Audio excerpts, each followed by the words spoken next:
నమస్కారం, welcome to I dream. ధర్మ మార్గం విత్ విజిత కార్యక్రమానికి స్వాగతం.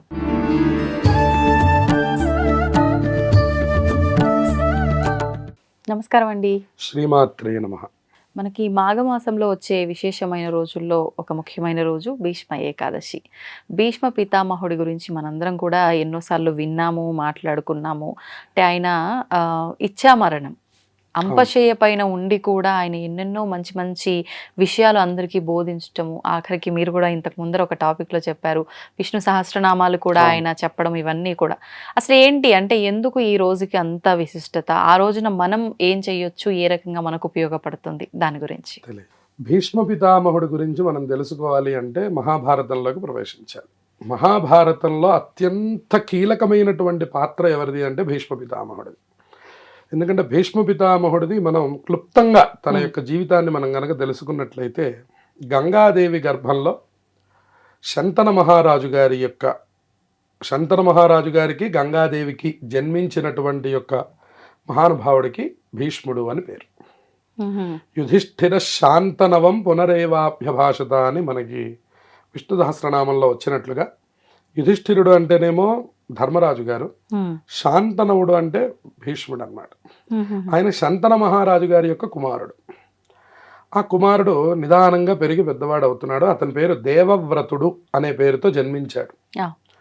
దేవవ్రతుడు నెమ్మదిగా జన్మించి నెమ్మదిగా పెరుగుతూ ఉన్నాడు. అతనికి 2 తమ్ముళ్ళు కూడా ఉన్నారు. విచిత్ర వీర్యుడు అలాగే చిత్రాంగదుడు అనేటటువంటి 2 తమ్ముళ్ళు కూడా జన్మించారు రాన కాలంలో. ఈయన మాత్రమే గంగాదేవికి జన్మించారు, మిగతాదేవి రాణితో జన్మించారు. కాబట్టి ఈ గంగాదేవికి ప్రత్యేకంగా జన్మించినటువంటి మహానుభావుడు భీష్మ పితామహుడు. ఆయన తన జీవితాన్ని కొనసాగిస్తూ ఉన్నటువంటి కాలంలో యవ్వనం రాగానే తండ్రి గారికి ఇబ్బంది వచ్చి ఆయన అకాల మరణాన్ని చెందారు. తర్వాత రాజ్యభారాన్ని స్వీకరించవలసి వచ్చింది. తర్వాత చిత్రాంగదుడు విచిత్ర వీర్యుడు ఇద్దరు కూడా పెరిగి పెద్దవాళ్ళు అవుతున్నారు. వాళ్ళిద్దరికీ కూడా వివాహాలు చేయాలి. కానీ ముందు భీష్మ పితామహుడికి వివాహం చేయాలి అంటే దేవవ్రతుడికి వివాహం చేయాలి అనుకున్నప్పుడు మనకి అంబా అనేటటువంటి ఆవిడ్ని చూశారు.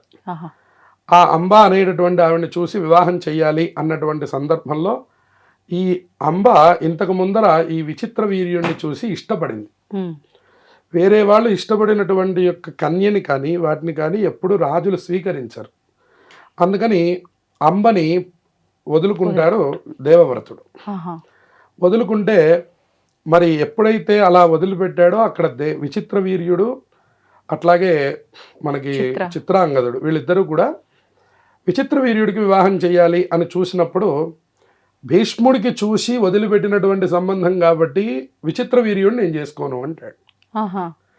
భీష్ముడేమో తమ్ముడు ఒప్పుకున్నాడు కదా, తమ్ముడి భార్యని నేను ఎలా స్వీకరిస్తాను, వాళ్ళిద్దరూ మానసికంగా మేము భార్యాభర్తలు నిర్ణయించుకున్నారు కదా అని భీష్ముడు దేవవ్రతుడు వదిలిపెడతాడు. ఇద్దరు వదిలిపెట్టేసరికి అక్కడ అంబ అనేటటువంటి ఆవిడకి వివాహం కాదు, ఆవిడ అలా ఉండిపోతుంది. దాంతో ఆవిడకి విపరీతమైనటువంటి కోపం కలుగుతుంది వీళ్ళిద్దరి మీద. అసలు వాళ్ళిద్దరూ నిర్ణయించుకొని నన్ను అలా వదిలిపెట్టారు కదా అని చెప్పని ఆవిడ విపరీతమైనటువంటి తపస్సుని ఆచరిస్తుంది. తపస్సుని ఆచరించి శాపానుగ్రహం పొందాలి, పొంది వాళ్ళిద్దరిని ఏదైనా చెయ్యాలి, నేను వాళ్ళతో వివాహం అన్నా జరగాలి, వాళ్ళ నాశనం అన్నా అవ్వాలి. ఆ 2 కోరికలు ఆవిడికి. దాంతో ఆవిడ ఏం చేశారంటే కూర్చొని తపస్సు చేయడం ప్రారంభించారు. ఈ లోపల విచిత్ర వీర్యుడికి అంబిక అంబాలిక అని 2 ఇచ్చి వివాహం చేశాడు. ఎప్పుడైతే అంబ తనని వివాహం చేసుకోలేదని ఇటువంటి ఇబ్బందులకు గురైందో ఆ దేవవ్రతుడు ఒక ప్రతిజ్ఞని ఆచరించాడు, ఇంకా నేను జీవితంలో వివాహం చేసుకోను అని. అలాగే తండ్రి గారి కోసం, తండ్రి గారికి ఎప్పుడైతే ఈ పినతల్లి ఉన్నదో, పినతల్లి అయినటువంటి ఆవిడ ఏం చేశాడంటే వాళ్ళతో అంటే యోజన గంధి అని మనకి వాళ్ళు ఎవరైతే పడవలు నడుపుకునే వాళ్ళు ఉన్నారో వాళ్ళతో సంగమాన్ని చేస్తాడు శంతన మహారాజు గారు.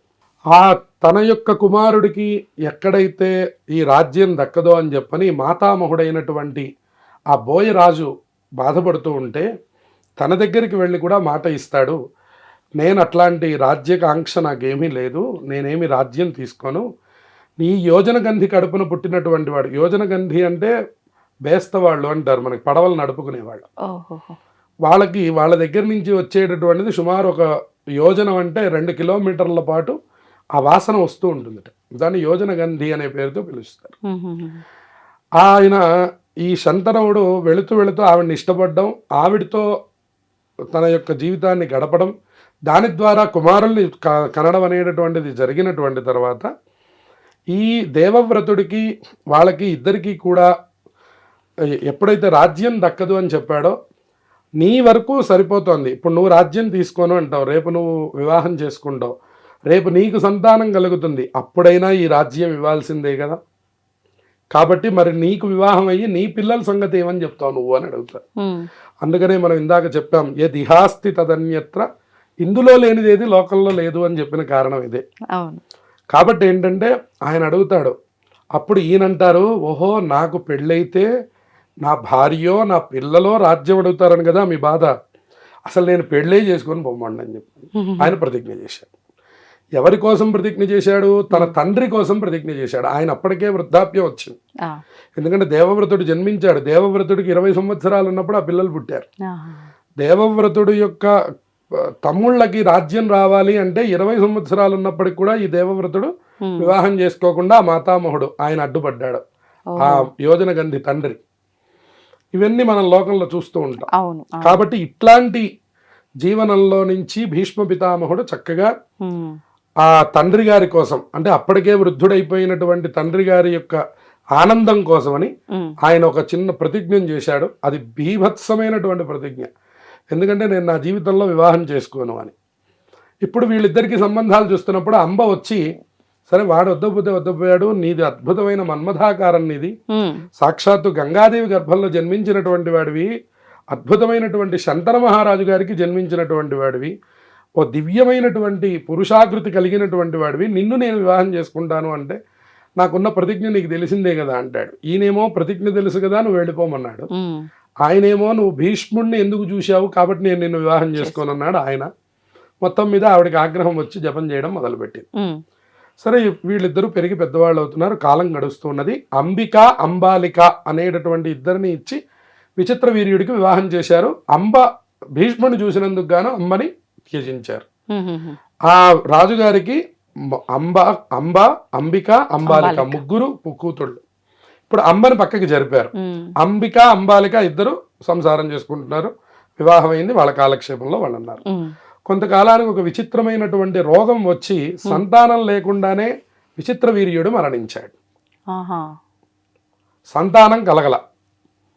సరే మళ్ళీ అప్పుడు అంబ పరిగెత్తుకుంటూ వచ్చి, చూశావా ఇప్పుడు నీ విచిత్ర వీర్యుడికి, అంటే చూడండి స్త్రీ శాపం, స్త్రీ యొక్క ఏడుపు ఎలా ఉంటుంది అనేటటువంటిది కూడా మనకి ఈ కథలో కనపడుతుంది. వంశాభివృద్ధి ఉండదు అనటానికి ఇక్కడ ఇది నిదర్శనం.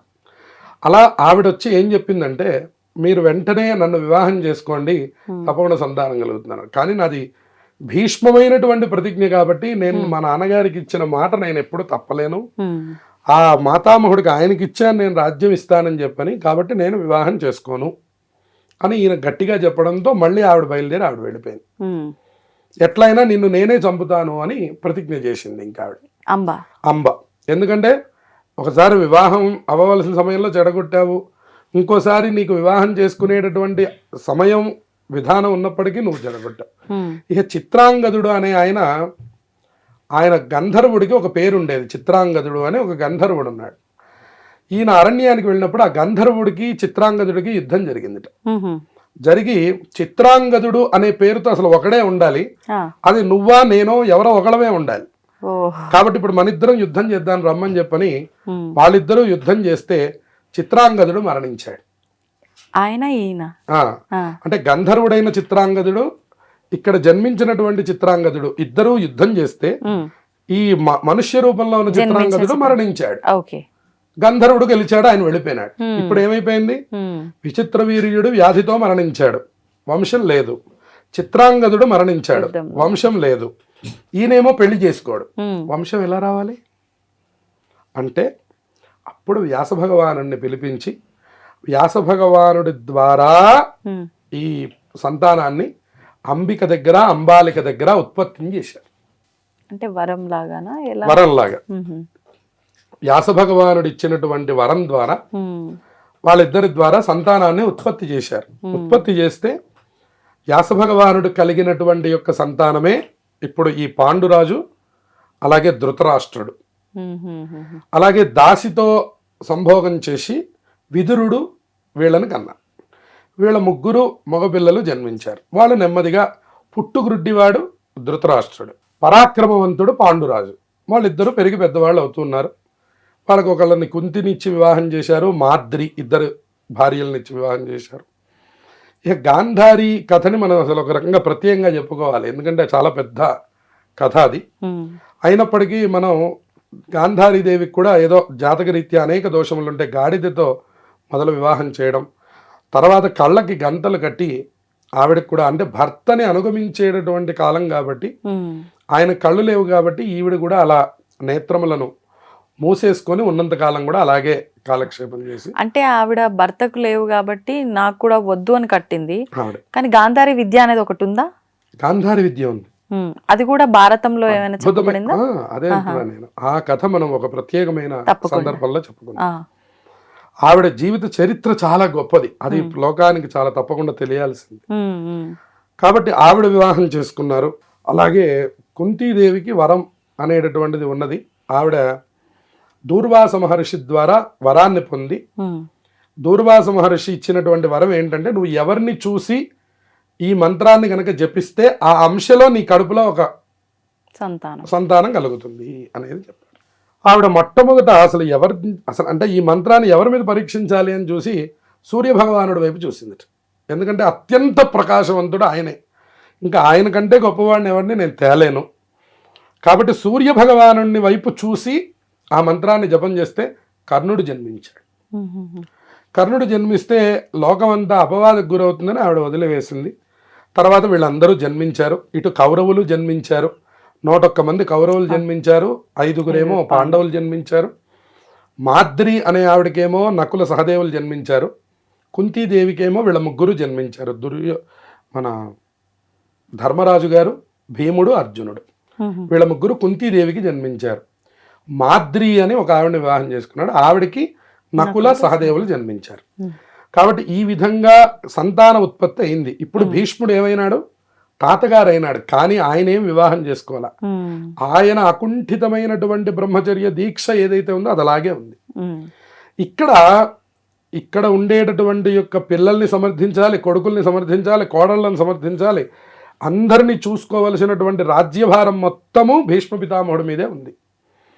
కాబట్టి ఆయన తన బాధ్యతని నిర్వహిస్తూ ఈ కురువంశాన్ని, పాండువంశాలని కూడా అభివృద్ధి చేస్తూ తన యొక్క జీవనాన్ని కొనసాగిస్తూ ఉన్నటువంటి సందర్భంలో శ్రీకృష్ణుడు రాయభారానికి వచ్చినప్పుడు కూడా ఆయన ఒకటే అడుగుతాడు, ఎక్కడికి వెళ్ళాలి అని అడిగితే, నా భక్తులు అనేక మంది ఉన్నారు. భీష్ముడికి కూడా తెలుసు కృష్ణుడి యొక్క పరాక్రమం, అందుకని ఆయన చాలాసార్లు వద్దు అని వారిస్తాడు, కానీ వినరు. దుర్యోధనుడికి కూడా రాజ్యం కాదు ధర్మరాజుకే రాజ్యం అని చెప్తారు, వినడు.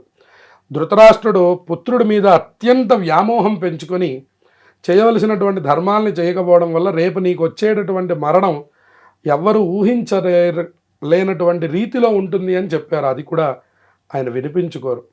ఇలా ఆయన తను చెప్పవలసినటువంటి మాటలన్నీ కూడా చెప్పుకుంటూ వచ్చి చివరికి మహాభారత సంగ్రామంలో ఇక రేపొద్దున నేను వెళ్ళిపోతున్నాను అనే సందర్భంలో ఆయన భీష్ముడు చాలా దివ్యమైనటువంటి అస్త్రాలని ప్రయోగించగలిగే శక్తిని పొందినటువంటి వాడు. ఎందుకంటే సహజంగానే రుద్రాంశాన్ని పొందినటువంటి వాడు. ఆయన దగ్గర ఎన్నో అస్త్రాలు ఉన్నాయి. ఒక్క అస్త్రం కనుక తలుచుకొని నిజంగా అర్జునుడి మీద వేసుంటే అసలు భారతం అనేదే జరిగేది కాదు. కానీ ఆయన ఎప్పుడు ఏది వాడాలో అదే వాడారు. శ్రీకృష్ణ భగవానుడు అన్నాడు, భీష్ముడు ఉండగా నువ్వు అసలు దుర్యోధనుడి జోలికి, కర్ణుడి జోలికి వెళ్ళలేవు, ముందు వెళ్ళిపోవాల్సింది ఎవరంటే భీష్ముడే అని చెప్పారు. భీష్ముడే అని చెప్తే అసలు భీష్ముడిని ఎట్లా మనం నిర్జించాలి, భీష్ముడిని ఎలా ఓడించగలరు అని వాళ్ళు ఆలోచించి ఒకరోజు రాత్రిపూట 6 గంటల తర్వాత యుద్ధం చేయకూడదు, ఓ రోజు రాత్రిపూట వెళ్ళి, తాత నువ్వు ఎట్లా చచ్చిపోతావు తాత, నాకేమన్నా మార్గం చెప్పు అని అడుగుతాడు. ఎందుకంటే తనని ఎదిరించేటటువంటి పరాక్రమం ఏ మనవడి దగ్గర లేదు, ఏ దేవతల దగ్గర కూడా లేదు. అందుకని ఆయన దేవవ్రతుడు, అసలు ఆయన అందరికంటే గొప్పదైనటువంటి పరాక్రమంతో జన్మించినటువంటి వాడు.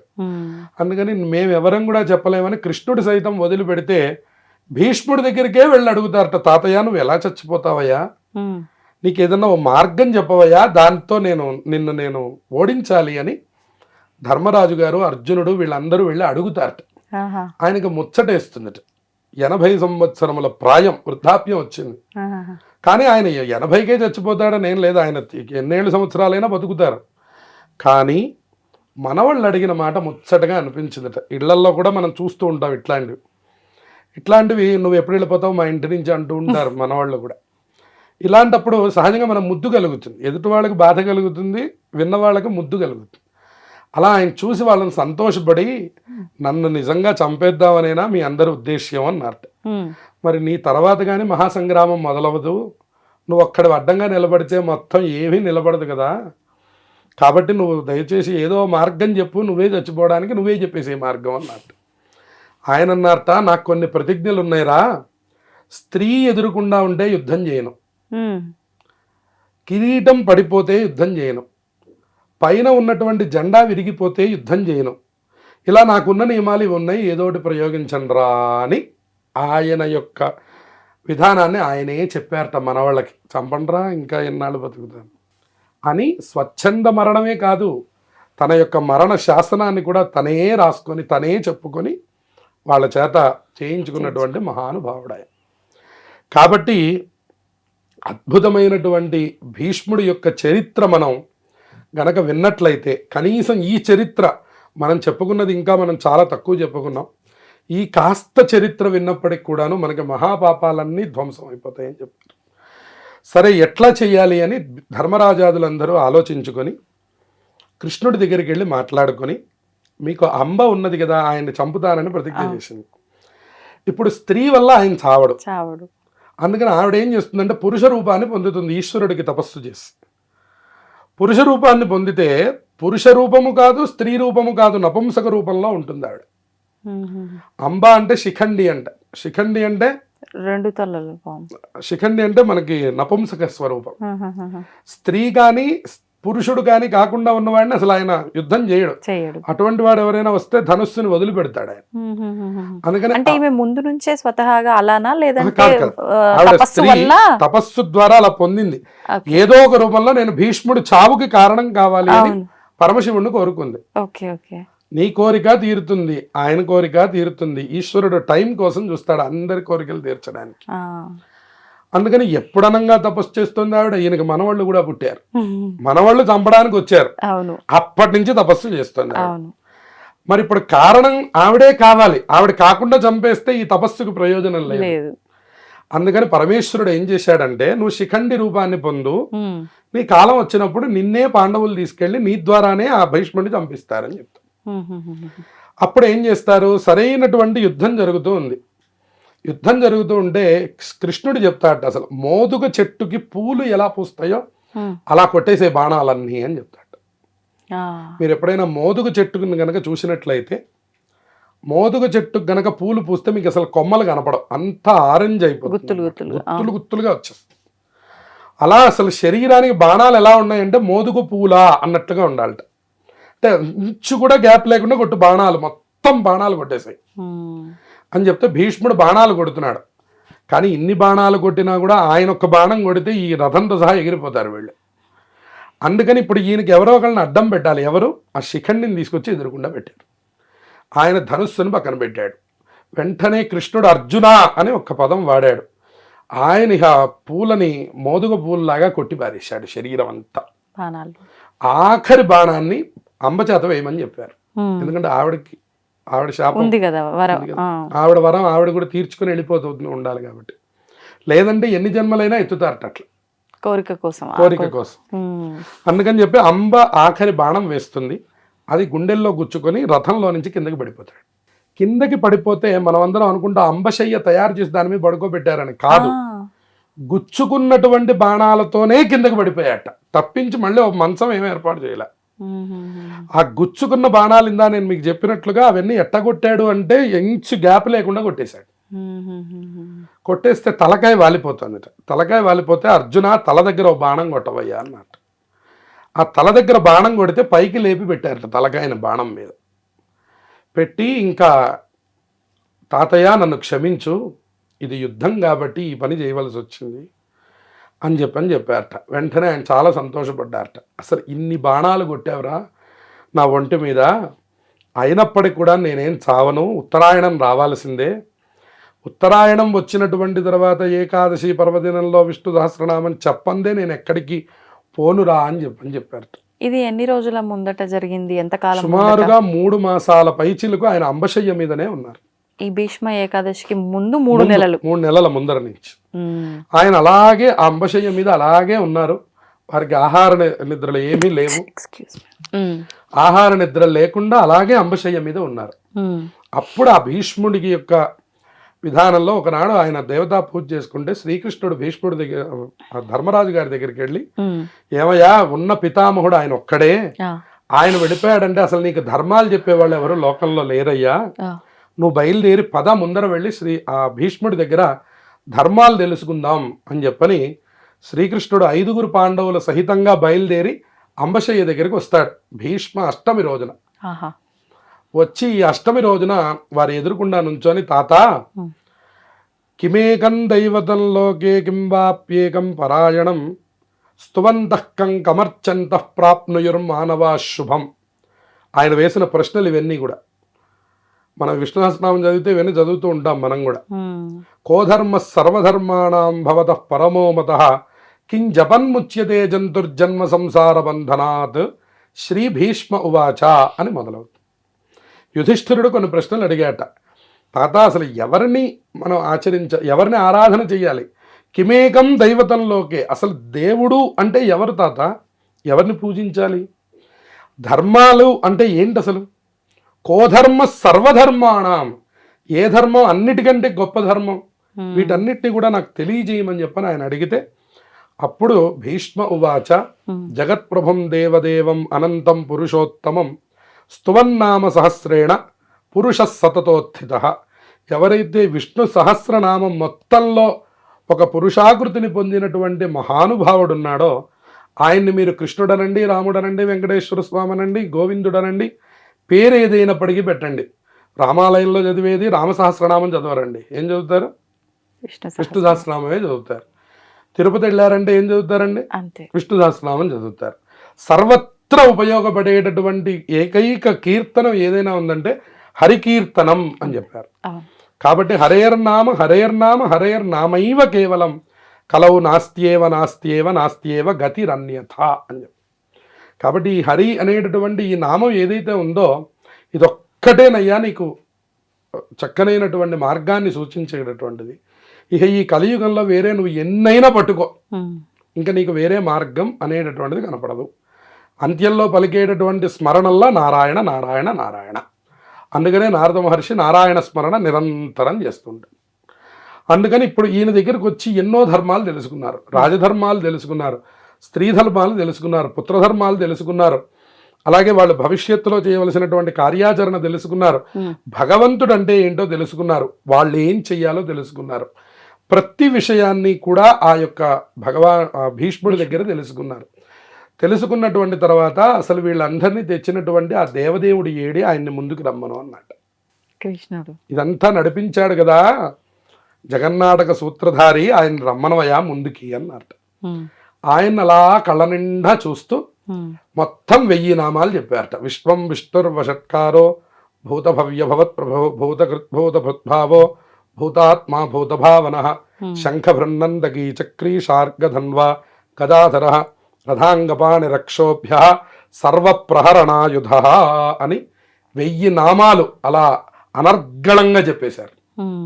చెప్పేసినటువంటి తర్వాత ఆ కళ్ళ నిండా స్వామిని పెట్టుకొని అంబశయ్య మీద మనవాళ్ళందరి మధ్యలో ఆ మహాకురుక్షేత్ర సంగ్రామంలో అలా ప్రాణాలని విడిచిపెట్టారు భీష్మ పితామహుడు.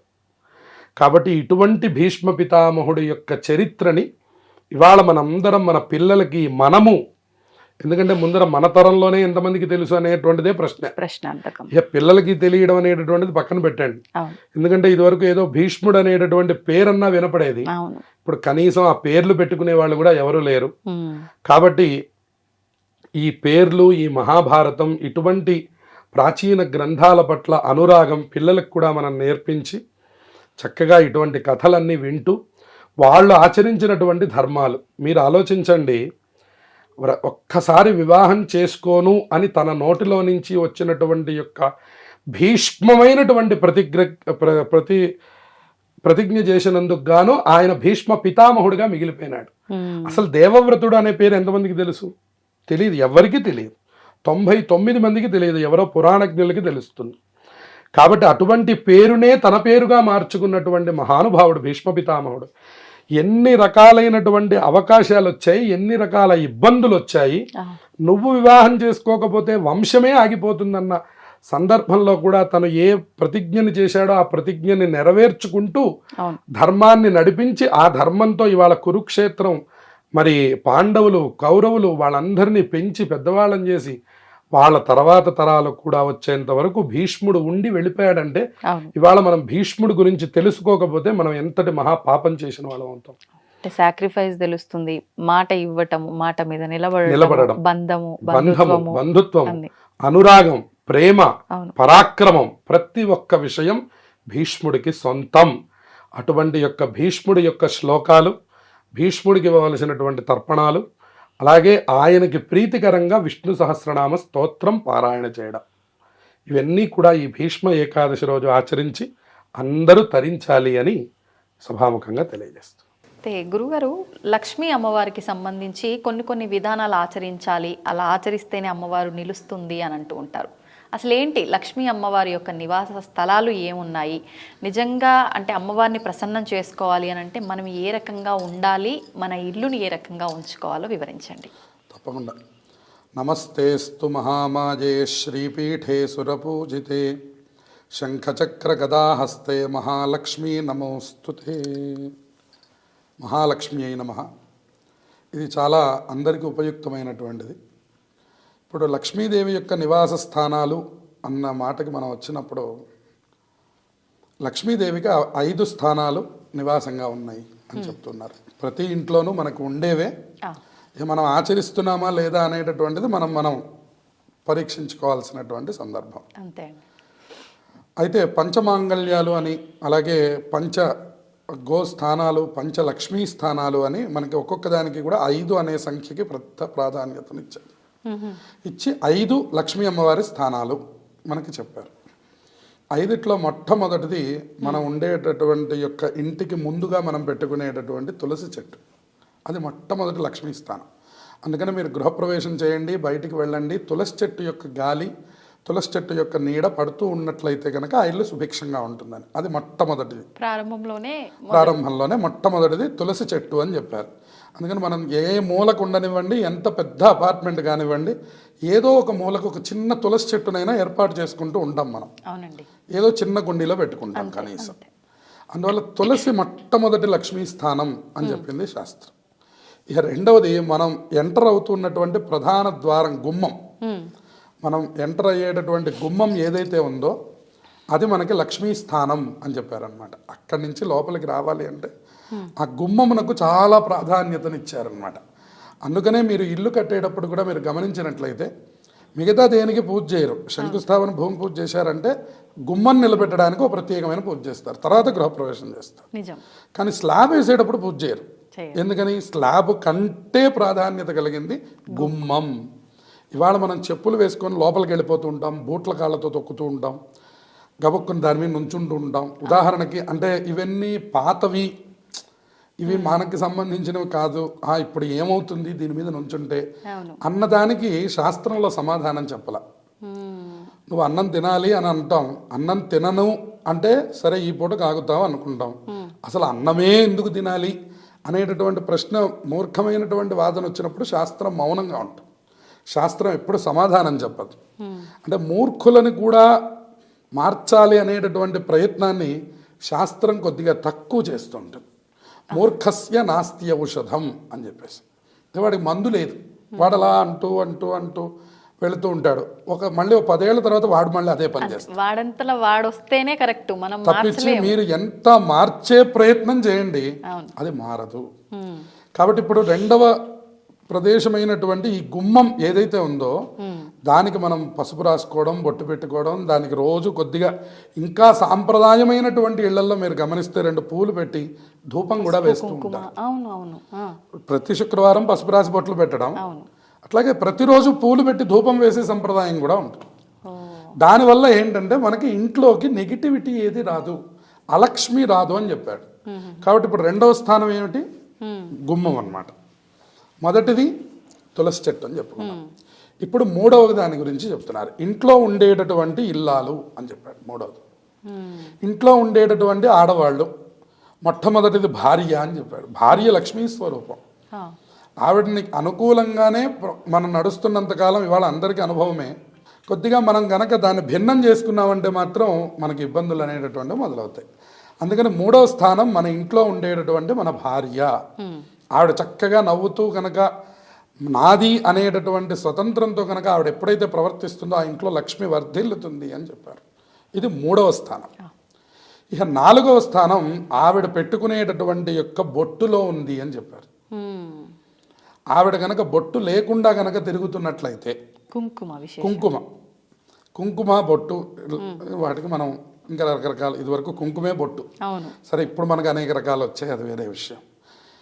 ఈ కుంకుమ కానీ బొట్టు కానీ కనుక ధరించకుండా కనుక ఇంట్లో ఉండేటటువంటి స్త్రీలు కనుక ఉన్నట్లయితే అది అలక్ష్మి ఆహ్వానం అని చెప్పారు.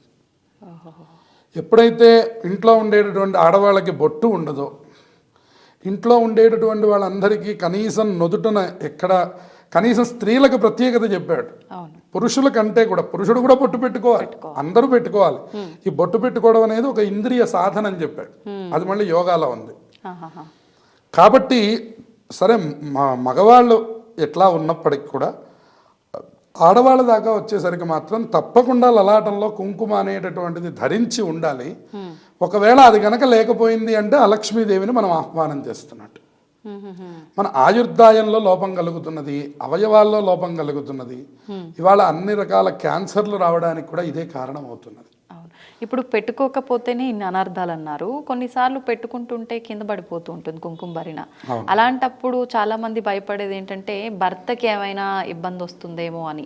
ఇప్పుడు మీరు చెప్పిన దాన్ని బట్టి లక్ష్మీ నివాస స్థలాలు అన్నారు కాబట్టి, అంటే ఇంట్లోంచి లక్ష్మీదేవి వెళ్ళిపోతుంది అనా? మరి ఈ రెండు ఇట్లో ఏ రకంగా? అంటే లక్ష్మీదేవి ప్రత్యేకంగా వెళ్ళిపోవడం అంటే ఆవిడ అసలు ఎప్పుడు చెంచల, ఫస్ట్ మనం గుర్తుపెట్టుకోవాలి.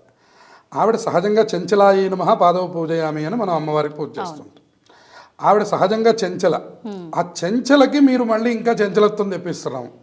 ఏమిటి అంటే మనం పెట్టుకుంటున్నటువంటి కుంకుమ భరణ పడిపోవడం, అదొక శకునాన్ని సంకేతం చేస్తున్నప్పుడు మనం దానికి సంబంధించినటువంటి జాగ్రత్తలు తీసుకుంటే సరిపోతుంది. ఇదేదో భయం అనేటటువంటి మాట కంటే అది ఏ సందర్భంలో మనకి జారింది, దానివల్ల ఒక్కసారి మనం వెళ్ళి అమ్మవారి దగ్గర సర్వమంగళ మాంగళ్యే శివే సర్వార్థ సాధికే శరణ్యే త్రయంబకే గౌరీ నారాయణి నమోస్తుతే, అమ్మ జారిపోయింది పొరపాటున, మనం ఇట్లా పట్టుకోపోతాం ఏదో, అది ఇట్లా పట్టుకునేటప్పుడు లేదా పైన ఉన్న కొమ్ము సరిగ్గా లేకనో, ఏదో పైన పట్టుకుంటే కింద దూడి పడిపోయిందనో, ఏదో ఒక కారణాల ద్వారా అది కింద పడిపోయినప్పుడు మనం దాని గురించి ఎక్కువ చింతించక్కర్లేదు.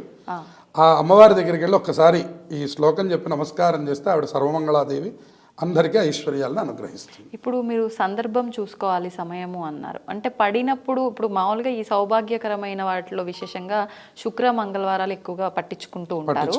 ఇలాంటి రోజుల్లో పడిపోతే మనం దాన్ని ఇంకా కొంచెం ఎక్కువ ఆలోచించాల్సిన అవసరం ఉందనా? అంతే. అలా ఉన్నప్పుడు కొద్దిగా కుంకుమార్చన చేయించుకోవడం, అమ్మవారికి ఇంత పసుపు కుంకుమలు సమర్పించడం, అంటే జరిగినటువంటి నష్టానికి తగినటువంటి భర్తీ చేసుకోవడం ద్వారా కూడా మనం వీటిని అధిగమించవచ్చు. ఇవి సహజంగా జరిగేవి. వీటిని మనం ఎక్కువ తీసుకోకపోయినా మనకి శకున శాస్త్రం అని ఉంది. మనకు కొన్ని శకునాలు ముందరగా తెలియజేస్తూ ఉంటాయట.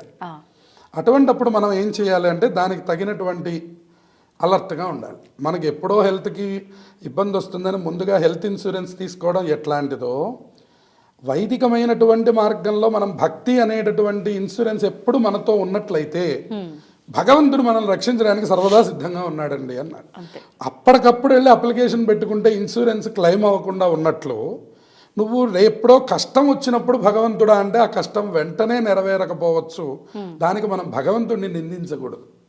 నువ్వు చిన్నప్పటి నుంచి ఉండవయ్యా అని నీకు 100 సంవత్సరాల ఆయుర్దాయం ఇస్తే నువ్వు 60వ సంవత్సరం హార్ట్ అటాక్ వచ్చిందండి అని భగవంతుడిని నేను ప్రార్థించాను కానీ ఆయన రాలేదంటే అది ఎంతవరకు సమంజసం? అట్లా మనం ఇట్లాంటి శకునములు జరిగినప్పుడు తగినటువంటి విధానాన్ని వెంటనే ఆచరిస్తే మనకి ఇబ్బందులు అనేటటువంటివి వెంటనే తొలగిపోతాయి. ఉదాహరణకి చెయ్యి మామూలుగా జారింది, ఎక్కువ పోలేదు అనుకున్నప్పుడు శ్లోకం చెప్పి అమ్మవారికి నమస్కారం చేయడంతో పోతుంది. ఇంతకంటే ఎక్కువ మీరన్నట్టు శుక్రవారం కానీ మంగళవారం కానీ ఏదైనా ప్రదోష వేళలో అంటే సంధ్యాకాలంలో దీపం పెట్టే వేళల్లో కనుక పడినట్లయితే కాస్త అమ్మవారికి కుంకుమార్చన చేయించడం, అమ్మవారికి చీర పసుపు కుంకుమలు సమర్పించడం ద్వారా కూడా ఈ నష్టాన్ని మనం భర్తీ చేసుకోవచ్చు. మరి ఇంకొకటి ఏంటండి నివాస స్థలం అమ్మవారిది? ఇట్లా మనకి ఇప్పుడు 3 అయినాయి కదా, భార్య, అమ్మవారి కుంకుమ 4 అయినాయి. మనకి 4 కాకుండా ఇక 5వది ఏమిటి అని అడిగారు. మనం పెట్టుకునేటటువంటి నైరుతి మూలలో ఉన్నటువంటి బీరువా. నైరుతి మూలలో ధనస్థానాన్ని ఎక్కడ చెప్పారో కనుక మనం అక్కడ కనుక పెట్టుకున్నట్లయితే అదే లక్ష్మీదేవి యొక్క స్థానం. ఆ నైరుతి మూలలో కనుక మనం నెగిటివిటీని ఎక్కువ రాకుండా చూసుకోవాలి. అక్కడికి మళ్ళీ ఇక్కడ భార్యకి సంబంధం ఉంటుంది. నైరుతి మూలే కదా మనం జీవనం అంతా చేసేది. అందుకని నైరుతి మూలలో 3 స్థానాలు చెప్పుకోవాలి. ఒకటి భార్య, తర్వాత ఆవిడ ప్రవర్తన. ఇక్కడ కుంకుమ అన్న శబ్దానికి కేవలం బొట్టు పెట్టుకోవడం అని కాకుండా వాళ్ళ సత్ప్రవర్తన ఆ ఇంటికి లక్ష్మిని తెచ్చిపెడుతుంది. మీరు కనుక అందుకే ఈ సత్ప్రవర్తన గురించి మనకి చారుమతీదేవి అక్కడ బాగా ప్రత్యేకంగా చెప్తారు. ఏది శ్రావణ వరలక్ష్మీదేవి యొక్క దీంట్లో ఆవిడేమీ లక్ష్మీ పూజ ఏం చేయలేదండి. ఆవిడ లక్ష్మీదేవి గురించి ఏమీ తపస్సు చేయలేదండి. కానీ లక్ష్మీదేవి ఆవిడికి సాక్షాత్తుగా కలలో కనిపించిందండి. దేని వలన అని అడిగారండి. తన కర్తవ్యాన్ని తను చక్కగా నెరవేర్చడం వల్ల, భర్తని చక్కగా ప్రేమగా చూసుకోవడం, పిల్లల్ని వాత్సల్యంతో చూడడం, అత్తమామల యందు భక్తి ప్రకటించడం. ఆవిడ చేసిన 3 పనులు. ఆవిడకి వేరే దేవతా పూజలు చేయడం, 2.5 గంటల సేపు కూర్చొని తపస్సు చేయడం ఆవిడకి తెలియదు.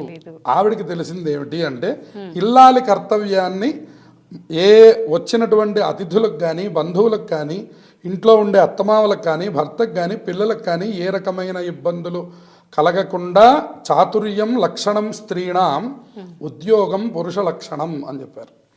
ఈ చాతుర్యం అనేటటువంటిది ఆడవాళ్ళ దగ్గర ఉండాలట. ఎందుకు ఈ చాతుర్యం ఉండాలంటే భర్త దగ్గర ప్రవర్తించాలి, అత్తమామల దగ్గర ప్రవర్తించాలి, వచ్చిన వాడి దగ్గర ప్రవర్తించాలి, పిల్లల దగ్గర ప్రవర్తించాలి. వాడికి ఇవ్వకూడని వస్తువు ఇవ్వకపోవడానికి ఒక మాట చెప్పాలి, మళ్ళీ దాన్ని దాచిపెట్టినందుకు ఇంకో మాట చెప్పాలి, తర్వాత భర్త దగ్గరికి వెళ్ళి అదే వస్తువు అడిగితే ఆయనకి తీసుకెళ్ళి ఇవ్వాలి. సమయస్ఫూర్తి, దాన్నే చాతుర్యం అన్నారు.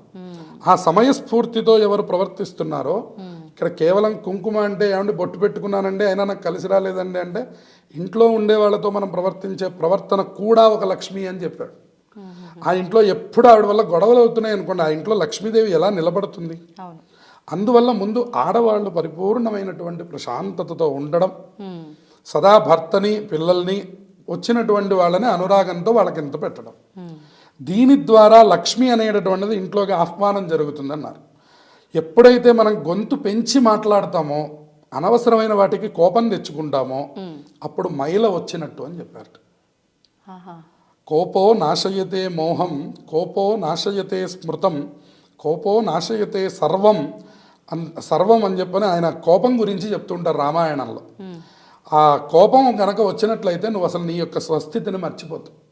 అవును, మర్చిపోయి ఎక్కడ లేని మాటలన్నీ అంటూ ఉంటాం, అమంగళాలు మాట్లాడుతూ ఉంటాం. ఇంట్లో ఉండేటటువంటి ఆడవాళ్ళు ప్రత్యేకించి అమంగళములు పలకకూడదు. ప్రత్యేకంగా మగవాళ్ళకి కాస్త కోపం వచ్చిందంటే వాళ్ళది తాటాకు మంటలాగా వెంటనే వెళ్ళిపోతుందని చెప్పారు. కానీ ఆడవాళ్ళ యొక్క మాటలకి శాపములు అనేటటువంటి పేరుంది. అందువల్ల స్త్రీ యొక్క మాట అత్యంత సౌమ్యంగా ఉండాలి. వాళ్ళు ప్రతి స్త్రీకి వర్తిస్తుంది.